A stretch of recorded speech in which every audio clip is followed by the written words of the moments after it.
My name's Rohan. I'm actually an executive chef of a few new venues opening up, one of which will be for old Youngs Distillery and one of which will be for our sister distillery, Gin. My mum's a food scientist. My mum's mum's a cooking lecturer, and my mum's dad, so my great-grandfather, was a pastry chef. So it was inevitable. I fought it kicking and screaming. I did mining, I did computer tech work, I did viticulture. So I started my apprenticeship as head chef at Flute's restaurant. Worked at a number of restaurants around the southwest, Wills Domain, Aramea, Lewin Estate, to name a few. I was very lucky to spend 3 years on the road travelling Australia and parts of the world with a company called Freo, where we went out on country. We went out with the traditional owners and we foraged everything we cooked, and we cooked a menu specific to the season and the land that we were on with reason. So all my food has reason. So today the bottle brushes, they're flourishing. I'd like to make a bottle brush wine.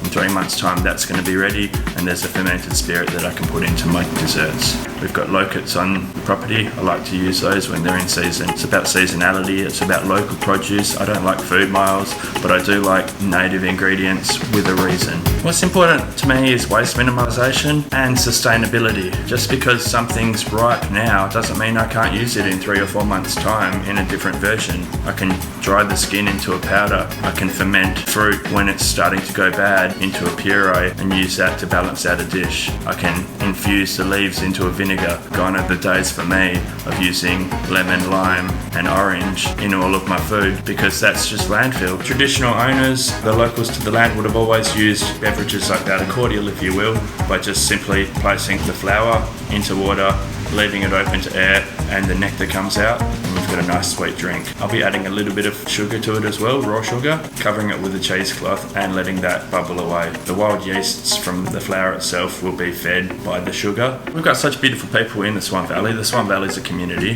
Hospitality is a community as well. So if I can do something with another company and it works for both of us, then fantastic. So I can flavour some beautiful milk. I can smoke it with paper bark. I could use some gelatin wax that we've got growing on the property, and then they can stabilise that. They can use their genius to make my ice cream for me, and then I've got an amazing product that's good to go for the customers. And if that's building community, then I'm happy. If that's building the hospitality industry, then I'm happy. It's a passion. It's a hobby. It's something just raw to feed my family, to bring everyone together. It's emotion, it's compassion, it's love, but it's also frustration. I let my frustration out on my cooking. I'm going through dark times in life. I'm cooking. COVID, it's a coping mechanism, I'm cooking. Everything in my life comes back to cooking.